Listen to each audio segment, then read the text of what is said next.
Hello and welcome to this special episode of our Health Nuggets. So today we are marking Cancer Awareness Day.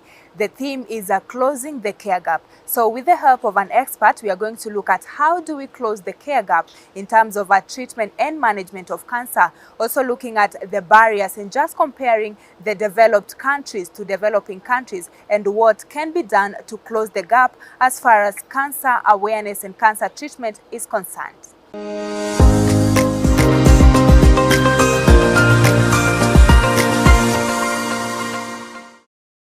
So welcome. As I mentioned earlier, we are looking at closing the gap of cancer being Cancer Awareness Day, and this is Health Nuggets. And as mentioned, I'm being joined by Dr. Miriam Mutebi, who is a consultant breast surgical oncologist. Daktari, karibu sana to the show. Thank you so much for having me, Ida. You're doing well? We thank God. I can't complain. Yes. Okay, so maybe just paint a picture for us. When you hear of closing the gap as far as cancer is concerned, what comes to your mind, or what would you want to share with us? Thanks, Aidan. That's an important statement. And sort of the background to this is that the Union for International Cancer Control every couple of years has a theme that governs, or at least helps to provide direction to the broader oncology community, and really to all members of the public as to where our theme and focus should be. Now, the theme that's been most recent is I am and I will, and sort of encouraging us all to sort of acknowledge where we are and what we can do in order to improve care. Now, on the 4th of February this year, which is World Cancer Day, the Union for International Cancer Control will be launching the new theme, which is called Closing the Care Gap. And this really speaks to the inequities that exist in terms of care provision. Now, what we may not realize, for instance, is that if we look at the projections, we do know that cancer is on the increase, despite COVID, being the pandemic, where we're actually dealing with what we call a syndemic, which is a combination of different epidemics. So we're having the COVID wave and the different variants that we're having and that we're trying to deal with, but we're also having a cancer pandemic, in the sense that if we look at the numbers, if we look at the number of patients being diagnosed each day, the people living with cancers, those are definitely on the increase. And so the reason for this call, especially around this theme, is if we look at the projections, we're saying that by 2030, 75% of all premature deaths from cancers are going to be coming from low and middle income countries such as ours. And really looking at, so what is driving this? We do know, on the one hand, that cancers, if detected early and treated appropriately, have an excellent outcome. So what is it that's causing this, that's driving the number of premature deaths? And it really comes down to these inequities.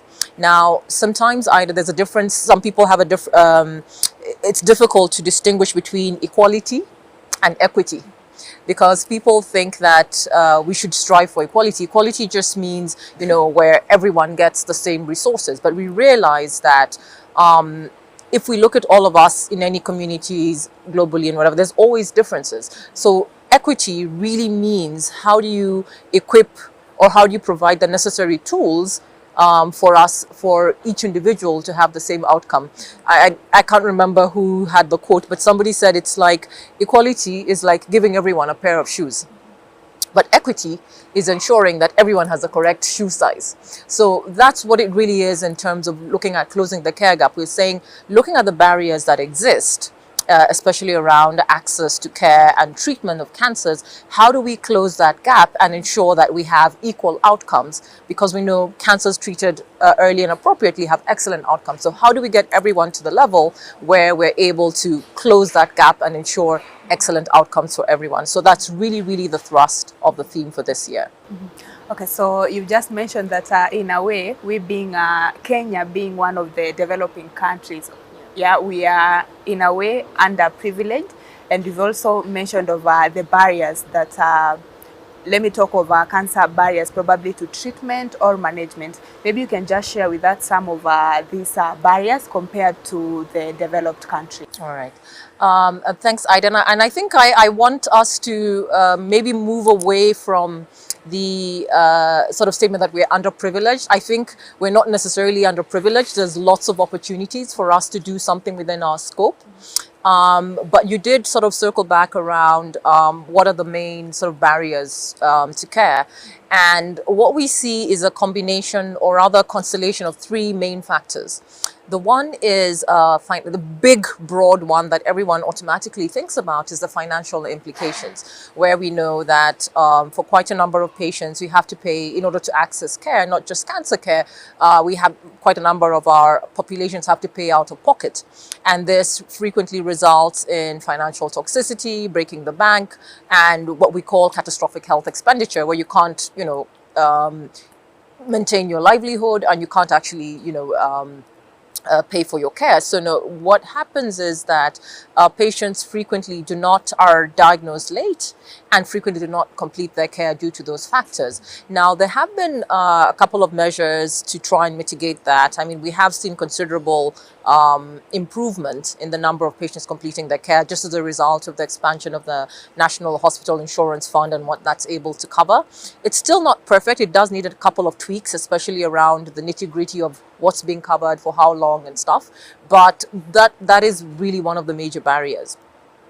We look at the second barrier and we look at it more as a systems barrier, where we know that the health systems themselves can actually act as a barrier to care.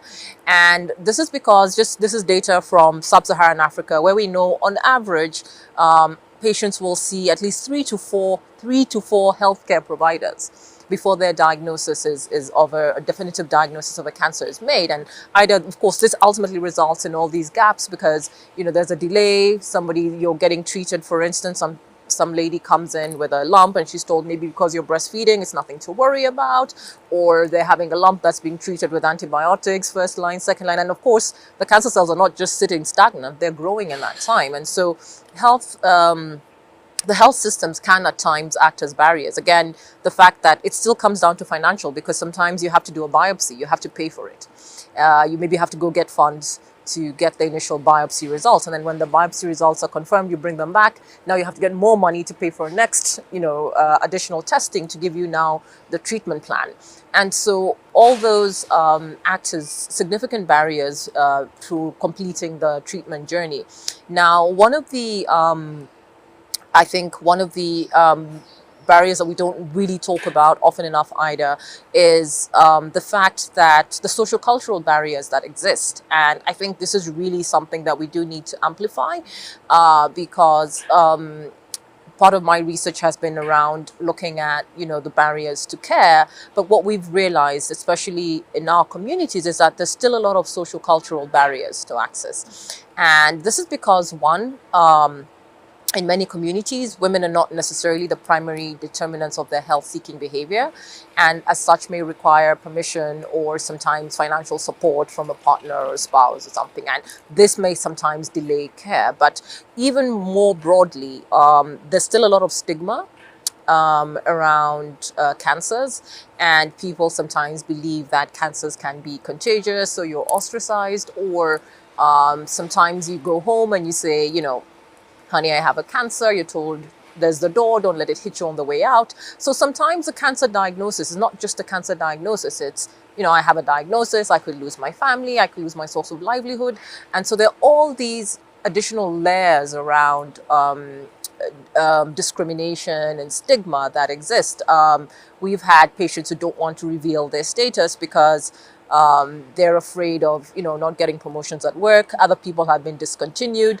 Other people are saying, just based on our research, somebody was like, everyone's looking at you like a coffin in waiting. They're like, really, you're not dead yet. And so there's all those social cultural barriers that exist. And these are part of the drivers that sort of keep our patients from accessing care, because you sort of worry, like, how will I be judged? Maybe it'll go away. And by that time, the problem's just continuing to get worse and worse. So all of those ultimately those three together ultimately do form the major bulk of the barriers to care. But I think with that, there are opportunities to actually do better. Okay, so you've mentioned of the social cultural barriers. Well, we are in this century, and we still have stigma and discrimination towards those living with different cancers. So how do you think we can close this gap? I think one of the, and this is an excellent examples that we've had from the HIV space. I mean, there's no need to reinvent the wheel, but we can really look at the excellent work done by advocacy in the HIV space. And one of these, and where you and the team come in as well, Ida, is really having these conversations in open spaces and acknowledging that they exist. Because I think the first step towards addressing any problem is acknowledging it. And sometimes we may not, we may think of stigma as something that somebody else does, but it's really getting appreciative of our own unconscious biases. We had a test where we were talking to some ladies from a chama, and were mentioning this stigma, and they were sort of shaking their heads and saying, "Oh no, that doesn't happen." And we said, "Okay, fine. Let's just have a thought experiment." And say, your son or daughter comes home and they say, "Mom, I'm excited. I met the love of my life and I'm really looking to get married." And you say, "Oh, so tell me about them." And the first time is, "Well, they're a cancer survivor. And so what is your reaction?" And you could see their faces just changing. And you're like, yes. So that is what we mean by unconscious bias. It's acknowledging that, yes, I have this thought or perception, and I am willing to challenge and learn more about it, because we know that our cancer warriors and survivors, we're even moving away from the term survivor, cancer is just like any other chronic illness. You get your treatments, you get better, you move on with your life. And so really defining people by that narrow segment of their existence is really, really unfortunate. And then sort of going a step further and saying, beyond sort of having the conversation, what are we doing about it? It's really, really, as a community, pushing for equal representation and acknowledgement and support for these patients. Because if we're sort of saying cancer care is not cheap, and we are then, turning the other way when patients are losing their jobs or having to break the bank. Those are things that could happen to any of us. So we all need to look at how do we put into place systems that support cancer patients, and indeed all patients, through their treatment journeys. And that's looking at how do we build effective policy, how do we engage as a community to support, because sometimes we think closing the care gap is, this high, lofty ambition at the policy level, but it's even down to the grassroots. How am I in my community helping to support our cancer patients? And it could be as simple as checking in on them. Maybe they're unwell and they're not able to take the kids to school. Can somebody drop them off? Because our patients going through the journey are frequently tell us it's not the big things. It's usually the small things. I want to come home and I make chapatis for my kids on Tuesdays, and I'm so sick, I'm not able to make the chapatis. Can somebody just come in and take a look? Or I'm not able to go to the store and buy, go to Naivas or whatever, or Carrefour and buy groceries. Can somebody get them for me and drop them? Or just check in on me and see how I'm doing. And sometimes people, caregivers, and of course, people who all want to provide support are all like, okay, so what do I need? What skills, what can I bring to the table? And really, Ida, patients say, just be there. Just be there. And that makes such a huge difference. You don't even have to say anything remotely profound. Just be there. It's just the sense of, I am not alone. We're together in this journey. And that really goes a long way towards, at least helping to close the gap at a community level. All right. So as you put it, it's not just okay. Let me say it doesn't start from up there. It starts from even the society and the members of the society. Absolutely. And one thing I want to do is I want to appreciate you experts, especially for the support and even the research that you do in terms of closing the gap. So you've mentioned that we are somewhere as a country. It's not like we are low compared to the previous years. So from where you sit, how do you think, let me say, medical practitioners and even ministries and government and all stakeholders are how can they help in closing the care gap? And that's a great question, Ida. I think one of the key areas that as healthcare providers we can do as in closing the gap is really increasing our level of awareness, right? Remember we said one of the barriers was healthcare systems, and looking at how do we increase our knowledge and expertise and sensitivity such that patient comes in with whichever thing and we're able to make timely referrals, because that's a critical aspect. If you're able to make a early diagnosis and a timely referral so that you access care earlier, then that actually goes a long way towards that. Then the next step is looking at, okay, yes, once we've made the diagnosis and timely referral, how prepared is the system in order to carry the patient through this entire journey? And so we're looking at the diagnosis. How do we make that process of arriving at a definitive diagnosis much better? How do we then come up with a treatment plan? Cancer care is complex and involves many different aspects. What we usually say is a standard of care is to have a multidisciplinary team, because sometimes with cancer care you need maybe radiotherapy, you need chemotherapy, you need surgery, and maybe not necessarily at the same time, but as part of your treatment plan. And so having the panel of experts, what they call a multidisciplinary team discussion, even before you start your treatment, is extremely important, such that you're able to have that overview of what is my treatment journey going to be like. And then once the patient is in the system, what other resources are we providing? Cancer care is a long journey. And definitely it does have psychological implications and fallouts. It's a difficult diagnosis. What support are we giving, to provide, mental wellness, nutrition, all these different aspects of care? And then looking at even post-treatment, sometimes they're what you call expendables that cancer patients need. Sometimes patients have to use what you call stoma bags when they've had part of their intestine removed, or sometimes they have to use prosthesis after they've had their breast removed, maybe as a result of a cancer. So what tools are we giving? Because sometimes patients are having to pay out of pocket for this. With the recent banning on plastics, it's been really difficult for our patients to get their stoma bags. What are we doing in terms of policy to really improve on this? And then as academicians and really policymakers, what are we doing in terms of investment in health and investment in health research? Because we need to know what is the disease pattern. We do know, for instance, that we're seeing a very different pattern of cancers in our population. We tend to see our patients tend to be much younger. They don't really have the traditional sort of protective risk factors that we sort of learned about in school. So really looking at how do we have a deliberate investment in health provision and in health cancer-related research to look at what are our patterns of disease, what are our barriers, what are the strategies that we can use to modify some of these barriers, and are they working? So if we say, for instance, we would like to have a media campaign to look at how do we address these, it would be interesting either to sort of see, can we be a little more thoughtful about it? Like, yes, we're going ahead and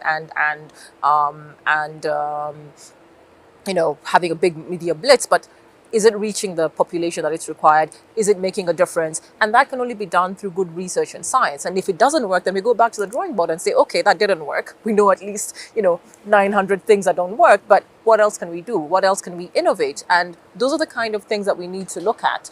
Again, a key bit of around that is around innovations as well. And how do we come up with new strategies? Because just because cancer has been treated this particular way in a certain context doesn't necessarily mean it works for us. And it's really looking at how do we look at best evidence and how do we adopt that and innovate around that to deliver care better to our patients. And it could be that we embrace a digital space where we look at things like, the way Safaricom or one of these sends you frequent reminders. Maybe that's the way we need to go in terms of reminding people, hey, you need to go for checking and screening. And maybe perhaps we set up a system where we have this network of care delivery.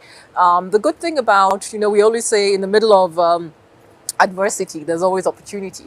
And so with the pandemic, we've had this big switch towards digital health, and we're doing a lot more telemedicine. I think patients are a lot more receptive to the fact that we're able to sort of maybe access you, you're a phone call away.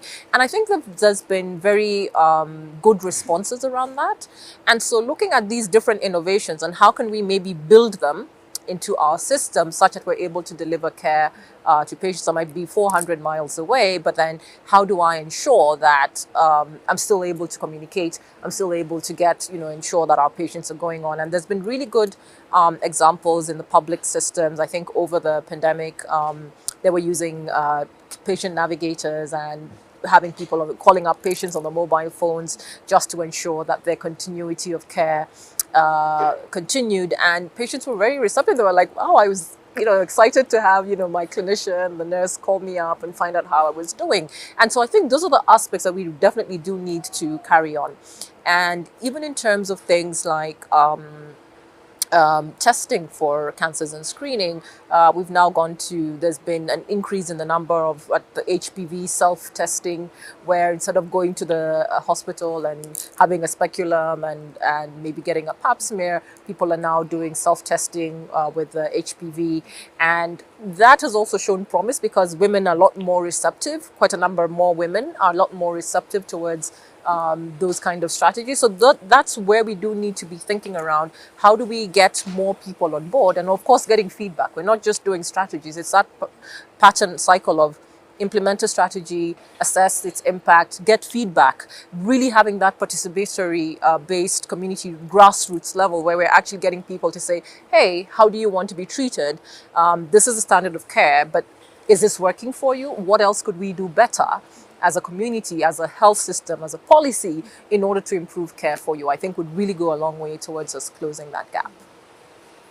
I like your response with the reminder, maybe just the way you've mentioned the way Safaricom sends people messages of a reminder maybe for them to go for early screening.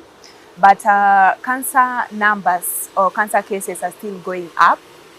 So maybe you can mention, where do you think the gap is, or where do you think the problem is, and how can we change maybe the perspective of people so that we don't wait until it's too late, or we don't wait until maybe someone near us has cancer. That's when it clicks to us that we need to go for this early screening. Yeah. And I think that's a good question, Ida. I think it really comes down to changing our health-seeking behavior. And I think one of the biggest challenges that we've had, even culturally, is because our perceptions around why am I going to look for problems, right? Because people say, if I'm fine, why am I going to look for problems? And so exactly. Ignorance is bliss. And we're saying, ironically, ignorance is not bliss. You actually want to go and find it early because the earlier you find it, the better the overall outcome. But it also circles back to our own perceptions around fatalism. So for the longest time, the narrative has been either that cancer equals death. Whereas what we know is that if treated, managed, detected early and treated appropriately, it has a really good outcome. So really, really, as we said, again, really lifting the veil of the stigma, because if we have, and we've had excellent, I think, initiatives from our cancer advocates and the advocacy space and our warriors, really going out there and amplifying the message. Listen, I've had my cancer, I'm perfectly fine, I'm moving on with my life. So those are the kind of testimonials that really need to come to the forefront just to shift the narrative, because it's difficult to say, yes, it has an excellent prognosis. But if you know, Mama Njeri had her cancer, she's been treated, she's fine, she's moving on with her life, it's something that you can relate to. You're not just looking at the numbers. So really having those conversations in open spaces, I think, goes a long way towards shifting that narrative and really, really just taking charge of our health. Really underscoring the bit, and from a healthcare provider perspective, is really sort of encouraging our patients to have a proactive approach to not even just cancers, healthcare generally. Because what we do know, Ida, and what might be interesting for our viewers, is that 30 to 50% of cancers are preventable through simple lifestyle measures. healthy diet, living right, exercising, but really then encouraging people to take charge of their health, because as healthcare providers, our models have changed. You know, we used to have what we used to call the paternalistic approach to medicine, where we would sort of come down from the mountain and, you know, give decrees about what needed to be done. But really, medicine has shifted tremendously in the last couple of years. And what we've realized is that with any space, it's about shared decision making and really empowering patients to take charge of their health. And so really having those conversations, even if you're coming in, a lady who's coming in for her, say, family planning or childhood immunization, that's still an opportunity to talk about, hey, when was the last time, you know, you had a pap smear? When was the last time you had actually a wellness check? Have you had your breast check? So all of those are opportunities that we can leverage, and the existing networks that exist to actually help to amplify that message of wellness, prevention, and really taking charge of our health. Okay, well, as we wind up, I know this is a question probably that I'll have asked earlier on before we delved further into the conversation. What is the leading cancer in Kenya, and how do you think we can help, not just those high or you medical practitioners, but everyone? How can we help bring this number down? So we're definitely seeing an increase in the number of patients. Currently, as of 2020, our top 5 cancers are breast, followed by cervical, prostate, esophagus, and colorectal cancers. So those are the top 5 cancers. And they may not be, just because we're generally seeing an increase. Nobody quite knows why there's a global increase in the number of cancer patients. But what we can change is the stage at which they're detected. And that goes a long way towards basically being your sister's keeper, being your brother's keeper. But of course, we always say charity begins at home. So the first step is actually taking charge of your own health and saying, what's going on with me? Is there anything new that's developed? When did I last have a check? Have I actually just gone in there? I mean, I feel perfectly fine, but I'm going into the hospital for a wellness check. And then looking at how do I then, you know, spread that to my immediate, I would say, locus of influence, or my sphere of influence. So just talk to your parents, talk to your uncles, talk to your aunties, talk to your friends, and say, hey, when did you last get checked?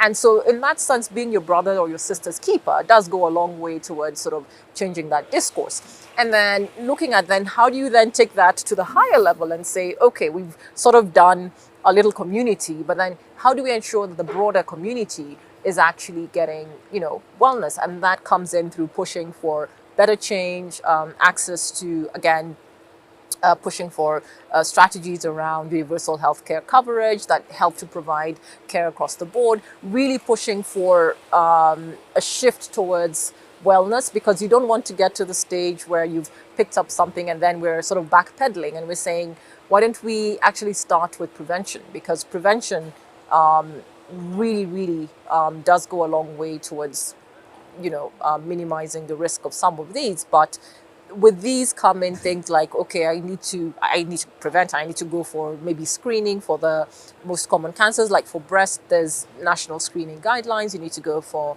mammography. And so what happens if you're above a certain age, 40 years of age? But what frequently happens is that many of the insurances, whether it's public or private, are not necessarily going to support the preventive strategies. So even in terms of encouraging our insurance providers to sort of look at it like this is a health investment. And so whether it's the insurance as well as the policymakers to actually really shift the narrative and say, if we're able to invest in preventative services, encourage healthy lifestyles, encourage exercise, all the way down from, and it starts from all the way from schools where, you know, of course, with our curriculums and everything, we've been really emphasizing on the academics, but not necessarily on the physical aspects. And these are things that you want to start to build early. Get the kids active, get them running around.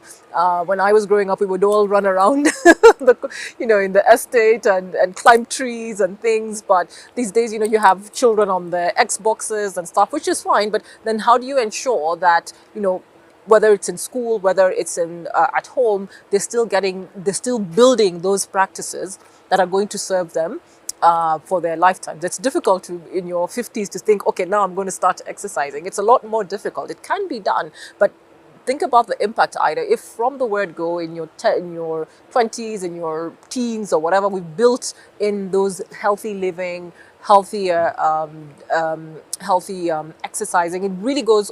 It's really something that has longevity and will serve you for the rest of your life. So I think as a community, those are the efforts that we really need to emphasize on in order to sort of shift the narrative. And then, as you said, early screening and detection where required should at least be supported.